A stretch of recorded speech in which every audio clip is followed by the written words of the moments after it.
governor. And we talked to Carrie about the race and about that debate that was the much criticized and let's just say controversial debate that was held there by Channel 6 last week. And the other debate coming up in Ruston, he says he was not invited to participate in that, but I think he's a good guy and he's running hard, and we certainly appreciate him being with us. Where do things stand week and a half away from the election, Steve? Thank you. By the way, is your camera working? We're doing a webcast, and I don't see you on the Hangout, but okay, we'll work on that. We'll get our okay, great. Okay, I see it. I see it here, and I see you, but since you don't see it, we'll probably get it. Okay, well, get it adjusted. Sure. Okay, great. Where are we? Well, we're roughly 11 days away, and there's I mean, I think it's pretty much the same as it has been. So I think that, at least in my opinion, I think it's going to be, unless something dramatically changes, it's going to be Vitter and John Bel Edwards, and I think that's what we're looking at for the next say 6 weeks or so. So Vitter and John Bel Edwards in a runoff, and Vitter being the favorite to win. Is that how you see it? Yeah, absolutely. So nothing has changed. The whole race is really, nothing has changed during the entire race. Right. Well, I think John, I mean, I never expected John Bel Edwards to be doing as well as he is doing, at least in terms of the polls. And so I think that I mean, that's changed. I think also what has changed is that Scott and Gel has been pretty competitive, although I think the last poll that we saw, he dropped a little bit. That's the Triumph poll. He dropped to 10%, and Darden had picked up. But yeah, regardless, I mean, I think you're looking at, and I haven't seen any recent polls, like any polls in the last day or so, but I think that you're talking about Vitter having a roughly 10-point to 15-point lead over the other two major candidates. So unless something happens there, at Edwards and Vitter running neck and neck, way in front of the other two, is that pretty much how you see it? It depends on the poll that you're talking about. In terms of Edwards being anywhere from neck to neck to 6-7 points ahead of Vitter. And but yeah, I mean, regardless, that is the way I see it. I think Vitter's got the best infrastructure in place, without doubt, in terms of the money that he's been able to raise, in terms of his own campaign and super PAC. And so he's certainly, I think, going to have a terrific get out the vote. I think he's already begun that process. I think they all have begun that process, but I think he certainly is going to do very well. Hey, we're visiting with Steve Sabludowsky, our Ringside All-Star, who checks in with us on Tuesdays. You can join the conversation at 504-556-9696. You can listen online at WGSO.com. You can also check out our Google Hangout at Bayoubuzz.com and listen on your mobile device. Just download the TuneIn app. But, of course, we're here at 9:90 a.m. Steve, the Democrats are debating tonight in Vegas. A lot of questions about what kind of turnout there's going to be as far as the audience, the ratings. What are you expecting tonight in the debate? Probably a bunch of yawns. Personally, I'm not even sure I'm going to see it. Probably wait and see the greatest hits of it. I don't expect much. I mean, I really don't. I don't see this being a major debate, not until after Hillary, I think, faces the House committee, and where we really get some information out one way or the other. And so I see pretty much Hillary's is moving more to the left. And I think she kind of has to do this at this point in time. Not that I think she ought to.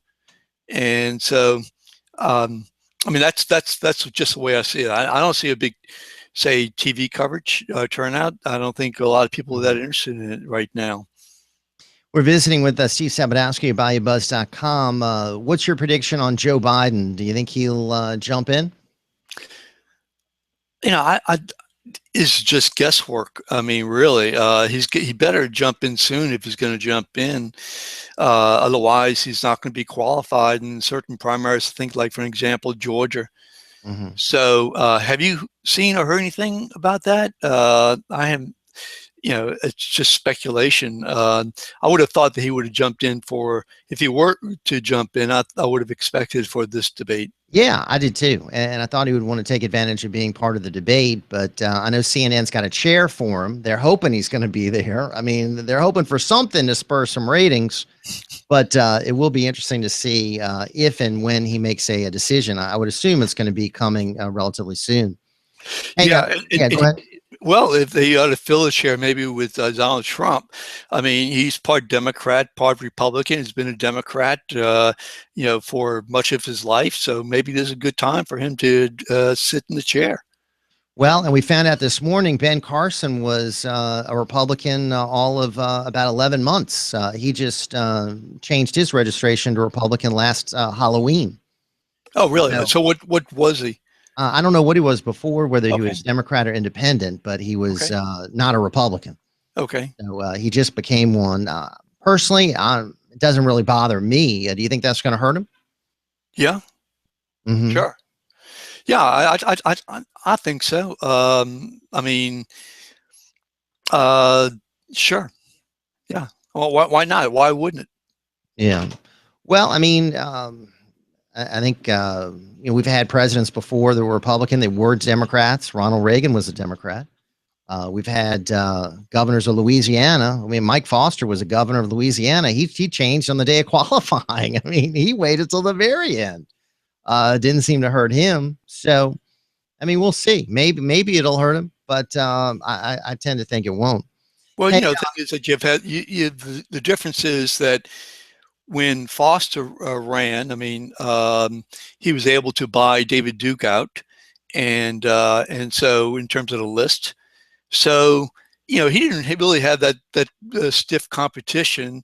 I think that in this particular case, you have a number of people who have been Republicans for quite a long period of time. I mean, all their life, and so why all of a sudden? I mean, why was this not announced way before?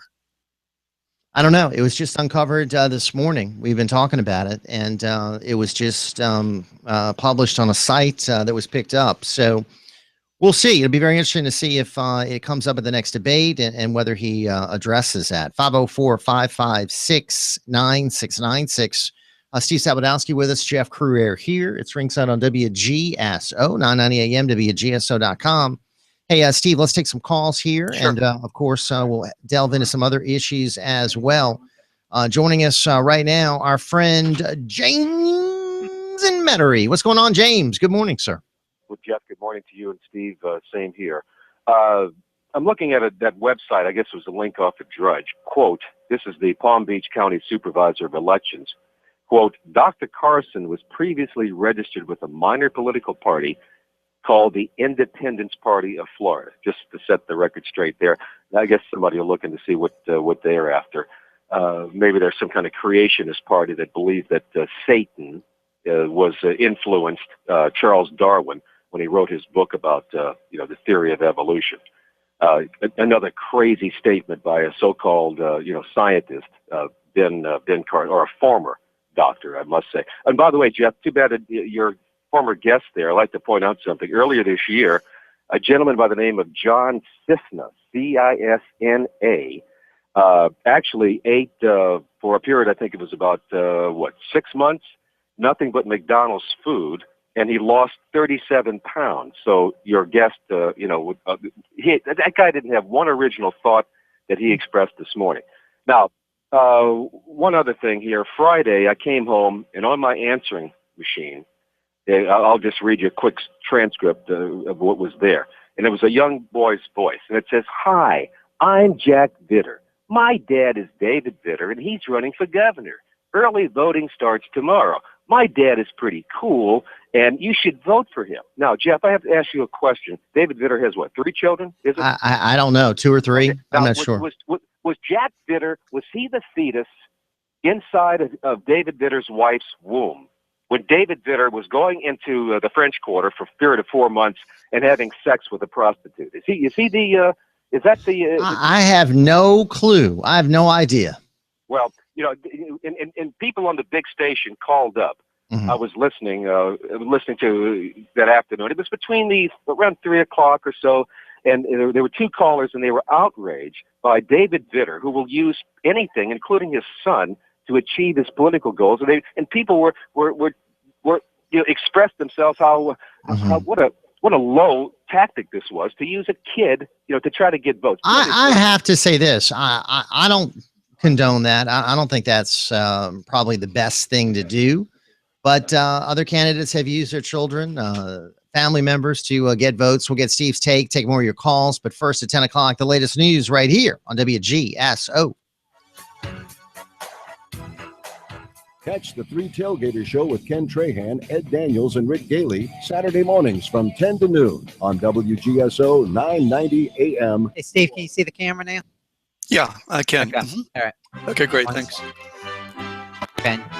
Jeff will be right back. News. I'm Ron Taylor. All eyes will be on Democratic frontrunner Hillary Clinton at the first Democratic presidential debate. Political expert Dr. Sean Foreman of Barry University says tonight's showdown may be many voters' first chance to size up the former Secretary of State. Well, it'll be the first time to size her up against her competition, but it'll be the first time that potential voters will really look at Hillary Clinton as a presidential candidate in this cycle and decide whether they think that she's fit for the job or not. With Clinton recently breaking with President Obama on issues like the Asia-Pacific Trade Agreement, Dr. Foreman says it will be interesting to see how much she aligns herself with Obama or parts ways with him during the debate. CNN will carry the debate live from Las Vegas tonight. The college football world is getting a coaching shakeup. A day after asking him to take an indefinite leave of absence, the University of Southern California fired head coach Steve Sarkisian yesterday. Elsewhere, Sports Illustrated reports a 70-year-old Steve Spurrier is planning to retire with a replacement named today. This is USA Headline News. Tonight, Best Time Ever with Neil Patrick Harris moves to a new time, 8/7 Central, live on NBC. Best Time Ever is so good, it's crazy good. Well, speaking of good, next it's the Battle Rounds on The Voice. With some truly amazing vocal talent. Yes, followed by the big season premiere of Chicago Fire. Okay, hold up. Last season, there was a dead woman in Casey's apartment. Oh, yes. But no Casey. Right. What happened to Casey? I do not know, but we will find out tonight on NBC. Casey better be okay, or there will be a lot of people upset. Hey, neighbor, it's me. That guy 2 desks away that never takes a sick day. Seriously, you could always count on me to show up, even if I feel terrible. Which reminds me, I have the flu, and if you're one of the 63% of people that didn't get their flu shot, you can get it from me. You really should get a flu shot at Rite Aid, where you'll also get a free cold and flu protection plan to protect you from people like me. Another reason Rite Aid says with us, it's personal. Flu vaccines available while supplies last. Age restrictions apply in some states. See pharmacist for details. Someone has said that prejudice is a great time saver. It allows one to form opinions without having to know the facts. A philosopher once taught his students a method for avoiding jumping to negative conclusions. He taught them to think, read, and listen charitably. That is, think the best of what someone says, does, or writes, while you wait for more complete information. The Apostle Paul recommended this same idea when he said that love thinks no evil. Instead, love always thinks and hopes for the best. So the next time you're tempted to jump to a cynical conclusion, think charitably instead. This is David Jeremiah, encouraging you to get on the road to new life. Discover how God thinks on Route 66. Route 66, driving the word home. Log on to Route66Life.com. Start your journey home today. Paid for by Jim Donlin. Jim Donlin is not afraid. When big insurance companies didn't want to pay millions in claims, money they owed policyholders, he made them pay. Jim Donlin is tough. When another big insurance company tried to cancel 30,000 policies after Katrina, Donlin said no and fined them $250,000. That ended the problem. Jim Donlin is a leader. He works with local agents to ensure quality insurance and fair rates, and that's why agents support him. Then there's this. Jim Donellan was chosen to be president of the National Association of Insurance Commissioners. He's taken us from scandal and indictments to being asked by other states for advice. Re-elect Commissioner of Insurance Jim Donellan. He gets it done. As that weak cool front gets a little closer, things will start clouding up a bit across the area through the day, and we might even squeeze out an isolated shower from the patch to that front. The front, though, will be coming through around late afternoon or early tonight, and out ahead of it, widely scattered, if any, showers and thunderstorms, about 30%. Partly cloudy to cloudy conditions. Warming up close to the mid-80s and 50s, the coolest spot to low 60s under fair skies. Sunny skies Wednesday, Thursday, Friday. Each afternoon's highs will go to about lower to middle 80s. The annual Abita Springs Water Festival. Music by the Abita Springs Opry. Children's crafts and activities.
Hey, welcome back.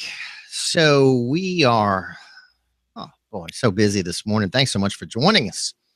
It's Ringside right here with you weekdays 7 to 11. And we've got a jam-packed hour coming your way here at 10 o'clock. Thanks for being with us here on the airwaves at 990 AM at WGSO.com and via your TuneIn app for your mobile device. You can also check us out on Bayoubuzz.com for our Google Hangout with Ringside All-Star and publisher of Bayoubuzz.com, Steve Sabludowsky. And Steve, welcome back, sir. Hey, Jeff. Good morning. Hey, you know, we're getting down to the wire here, getting close. Election season, always fun to cover. Finally, people starting to notice. I had Billy Nungesser on the program yesterday. Lieutenant Governor candidates had a forum this week.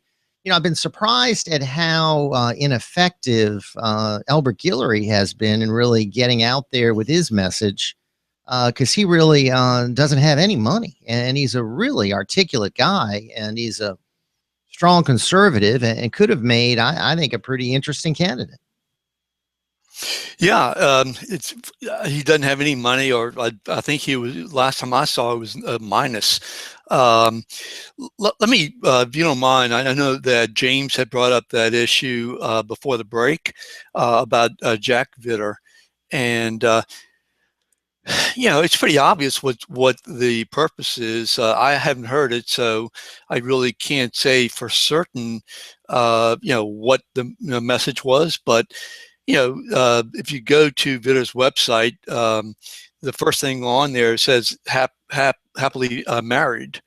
That's the first time I've ever seen that on anybody's website as a very top reason to vote for somebody. Secondly, you know, I think the issue was raised on this radio show before, whether or not somebody should be attacking someone else's, say, child.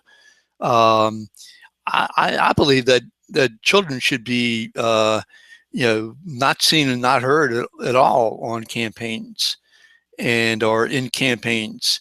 I mean, I just don't like the idea because it brings that person, the child, into the campaign, and gives people a reason, such as James, to raise issues.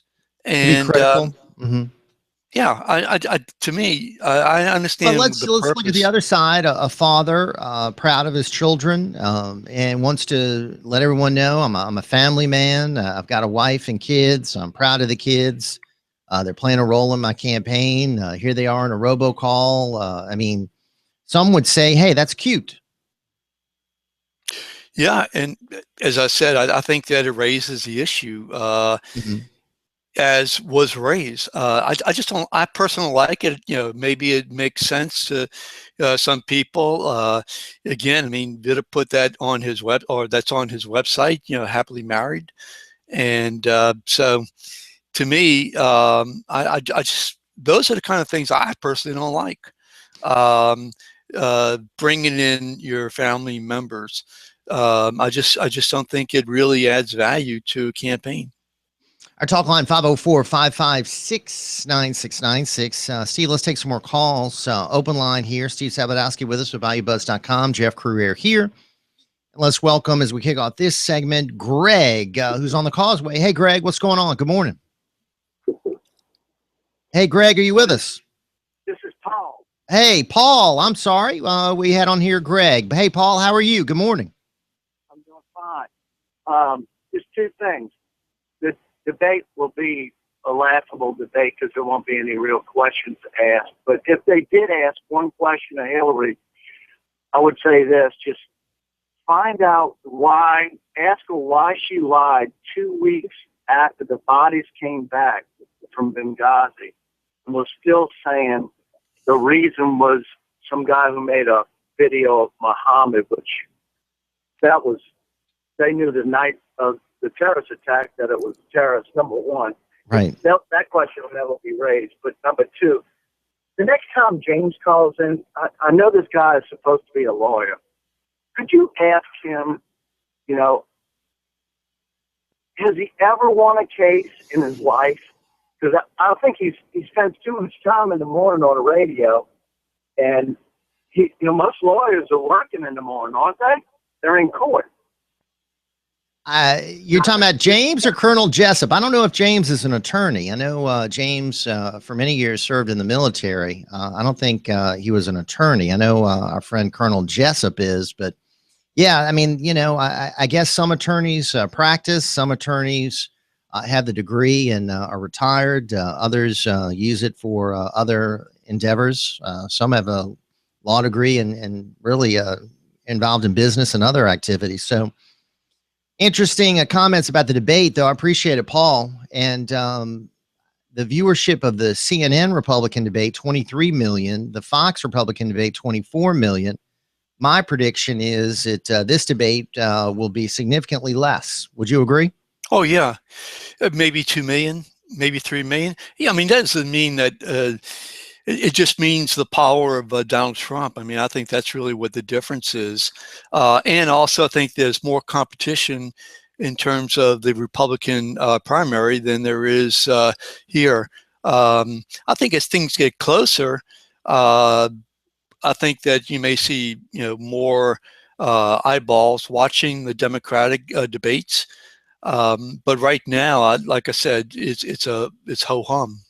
Yeah, it doesn't seem to be a lot of vigorous opposition among the candidates. The Republicans are always going after each other, so I mean they're really competitive, fiery. Seem to be taking strong positions, criticizing each other. I don't see that as much among the Democrats. Well, it might, might begin to happen. I mean, I certainly think that Bernie Sanders, I mean, he tried to distinguish himself just I think yesterday in terms of policy, and you probably see, I mean, you always see it. I didn't expect to see John Young and Nungesser have negative commercials, and now we're starting to see it. Well, look at David Vitter. I mean, he's attacking only the Republicans. I mean, he's not attacking the Democrat, really. As far as one Well, thing, his super PAC. Well, no, I actually it's not a super PAC. It's Jindal's RGA, which is beginning to attack John Bell Edwards. yeah. One thing is interesting is, you look at all of this with Hillary, there seems to be a little reluctance to go after Hillary. Do you notice that? I mean, there seems to be, I mean, they don't really go after her in a vigorous manner, these opponents. They seem to tiptoe around it, maybe make a little glancing blow, but nothing really too aggressive. Yeah, but it's a strange campaign. I mean, it's a strange campaign. I mean, you really only have one person really dominant. I mean, really, in terms of, and that's Hillary. I know that, without doubt, you have Sanders, who is doing well poll-wise, but doesn't have any real infrastructure. Yeah. So, again, I think you'll have to wait and see what happens at the end of the month after the Republicans have a chance to grill Hillary, to really see this thing open up, especially in light of the recent statement by the House Majority Leader, and also in terms of what happened this weekend. Yeah. I think that you have some real issues. The real significant thing over the weekend, I thought, was President Obama on 60 Minutes saying the inquiry was legitimate. He also really said that what Hillary did was a mistake. Mm-hmm. He also didn't really defend it. He said he didn't know about what Hillary was doing, and said for some of these questions, Hillary's going to have to answer it herself. So pretty much he gave almost his approval to the investigation. Well, it depends on what. Okay, I didn't see that part. I think everybody agrees that that the questions ought to be asked and the answers ought to be given, and the politics ought to be out of it. I know I've said that many times. Just ask questions and don't be engaging in any type of politics by as you always see in a hearing. I mean, I think there are three legitimate areas that Hillary needs to be questioned about. One, her activities concerning Benghazi. Two, her activities concerning her foundation. And three, her activities concerning these emails. I disagree. Legitimate issues of discussion. I disagree. I think the real legitimate issue for this particular hearing is Benghazi. I'm talking about overall. Well, overall, yeah, but I think that this particular hearing, it's a Benghazi hearing. I mean, it's a Benghazi committee. It's supposed to be, and I think that that there are issues related to the email that I think are relevant, and that is Benghazi, sure, to Benghazi, and I think those are the questions that ought to be raised. But the other questions, that might be a special prosecutor. Well, I mean, obviously, a separate issue. It should be a special prosecutor in my view, or a separate hearing. Yeah, let's get some of these calls in. Steve Sabludowsky with us, Jeff Crouere here. Let's welcome John in Metairie. Hey, John, how are you? Good morning. Yeah, good morning, gentlemen. Hey. No, I just wanted to say, James trying to degrade your prior guest that you had on the phone. By when someone comes on, a guest that has good sound reasoning, facts and everything, they can't attack him. He wants to go after him and say, well, there was somebody that ate at McDonald's for 30 days and lost weight. Like, hey, so this guy doesn't know what he's talking about. Well, James, an educated man, knows it's not what you eat, it's how much you eat. If you go to McDonald's and eat 30 hamburgers, you're going to gain weight, okay? It's when people can't control their wants and desires. That's when sometimes people get in trouble. And that's the point that the gentleman was making. That's all I wanted to say this morning. All right, my friend. Hey, John, good to hear from you, sir. Let's take a brief time out. We'll come back with more. One more segment with Steve Sabludowsky. More of your calls, 504-556-9696. Right here on Ringside on WGSO, 990 AM, WGSO.com. Hey, coming up a little bit later, the Agriculture Commissioner is going to be joining us. Mike Strain, got a lot to talk to him about. Of course, he's facing the voters coming up in a few days. We heard from some of his opponents, and we'll delve into that with the Ag Commissioner. But first, let's take care of some important business. More with Steve Sabludowsky right here on Ringside on WGSO. Are you furnishing an apartment, bed and breakfast, or your kid's college apartment? Then make sure you check out the inventory at Canal Furniture Liquidators. We carry top quality furniture and artwork from the city's 4- and 5-star hotels. Bedroom, dining room, living room furniture, lamps, mirrors, desks, curtains, and more. Our inventory is gently used and is sure to dress up any room and will not hurt your wallet. Like us on Facebook and get 10% off. Canal Furniture Liquidators is open Tuesday through Friday from 10 to 6 and Saturday from 10 to 5. Located at 3534 Toulouse at the end of Bayou St. John behind the Mid-City Post Office. Canal Furniture Liquidators. Grace at the Greenlight is a not-for-profit outreach that serves the homeless community in the New Orleans area. In just over a year, we have served over 22,000 meals and distributed over 40,000 bottles of water to the homeless. Grace at the Greenlight would like to thank Perrier and Lacoste for sponsoring this week's food and water distribution. Thanks, Perrier and Lacoste, for making a difference in the lives of the local homeless community. For more information about Grace at the Greenlight, visit our website at graceatthegreenlight.org. Hey New Orleans, join me, Greg Douglas, on Fan to Fan Radio, a weekly perspective on college sports you won't get anywhere else. I'm no professional statistician or film room expert, just a rabid college sports fan with half my brain focused on the conference we love. New Orleans has become a melting pot for SEC fans, and we will tap into that. Wednesdays from 7 to 8 on WGSO 990 and WGSO.com. Coming up tonight on WLAE TV at 7, get the latest on advances in medicine on Doctors New Orleans. At 8, learn more about education in our city on Our Schools, Our Future. And at 9, laws and legal matters are discussed on John Redmond, Power of Attorney. It's only on WLAE New Orleans Public Television. Watch us on Cox Channel 14, Charter Channel 11 and 711, and AT&T and Satellite Channel 32. Like the Beatles said, yeah, yeah, yeah. Obama wants to eliminate the Second Amendment because who needs a gun to kill someone with when we have Planned Parenthood? Hey, you don't agree? Shoot Jeff Crouere an email now at jeff@WGSO.com or call Ringside Politics with a Punch now at 556-9696. Hey, one more segment here with our special guest. We're also going to be visiting a little bit later on with Louis Fitzmaurice. He is the assessor in St. Tammany Parish. He is running for re-election. Also, of course, Mike Strain is going to be with us. And right now, Steve Sabludowsky is Bayoubuzz.com. Our talk line 504-556-9696. Steve, did you see there was a recent Trump sort of town hall meeting, and a woman got up and asked him questions about abortion and equal pay.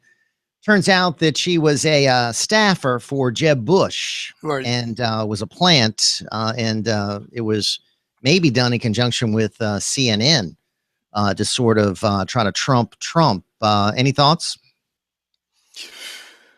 Well, that's what I read also. I haven't read anything but the CNN connection, but yeah, these things happen. I mean, unfortunately, they happen. I mean, I wrote a column about a guy who has been following all the bidders competition, and who's been taking video and audio of the conversations. That is despicable, and I think this is a Vitter staffer or one. No, this is a guy. This is a guy that was paid by the Vitter Super PAC, and was hired by the I forget the name of the it's the Koch organization, and so they went ahead and they funded this guy to take videos of every place that Vitter's competition went, and it included private conversations that people would have with candidates. I know, for an example, when we have Politics with a Punch and we have candidates, and these candidates are having private conversations with people, I don't think the people who are having these conversations with them or really want to have their conversations recorded. And as I said before on this program, and I said in my column, I think it's against the law to record audio without permission. I think there's a certain reasonable expectation of privacy, and I haven't followed up on it. Hopefully that's stopped. And the Vitter campaign said that they're having the same situation that has happened to them, but they couldn't say whether or not there was any recording of audio. I asked them for the information; they didn't provide it. So they're saying that the super PAC that's supporting Vitter is going around to Vitter events and no, it's going to what I wrote is that this guy is being. And again, I forget the name of the organization who's doing it, but it's a Koch organization, and it's paid by Vitter Super PAC, and they're receiving $8,000. This guy's to do this is receiving, well, the operation is $8,000 a month from the Vitter Super PAC, and what he's doing is he's taking a camera and he's putting it up on a pole, and he's trailing all of these candidates, whether it's Darden or Angel or John Bell Edwards, at different times. And he doesn't disclose that, he is actually recording the conversations. And the Vitter organization knows that this is going on because they can see it's going on. But whether or not they know that he's actually capturing the conversations, audio, that's a different issue. When I saw it, I was just absolutely incensed by it because I just don't think it's right. I don't think it's right to record people's private conversations with anybody. In a political setting, same. All right, let's take some calls. 504-556-9696. Time for the People's Champion. It's time for Zorro. Welcome aboard, Zorro. Thank you, King Crouere. I always enjoy Steve as a guest on the show because this is a voice of reason, and he's in the desert. He's a voice of reason in the desert, and I always enjoy his perspective. I'd like him to comment on three things. Number one, sir, since the Republican Party has co-opted all of the planks of David Duke's former political platform, for example, equal rights for all, special rights for non-America, for Americans, et cetera, isn't he the grandfather and founding father of the Tea Party and needs to be acknowledged as such? Second thing is, as for the embracing of the term, quote, Christian, unquote, in Republican politics, like Jesus would ever own a gun and vote Republican and turn his back on the poor and the sick and the homeless, which he loves so much, which the Republican Party wants to ignore or marginalize or eradicate. And Kevin McCarthy admitted Benghazi was a political witch hunt, and it cost him his speaker's position. Yes, game, set, and match. Thank you, Steve, for being on the show. Zorro's various comments. Well, it's nice to have some nice things said about me on your show. I really appreciate it. David Duke received, I think it was 56% of the white vote when he ran against Governor Edwards. That says a lot. It says a lot. And yeah, you can say that, didn't want to vote for the crook, but he still received 56% of the white vote in Louisiana. And he actually proved everyone right because he went to prison. Yeah. Well, was convicted. He was a crook and still is a crook. And they both went to prison, actually. Regardless. But I mean, invoking his name now, I mean, that's so ridiculous. I mean, the guy last ran for statewide office in 1991. He was last in the legislature in 1991. I mean, he hasn't been elected to anything since the one position in Metairie.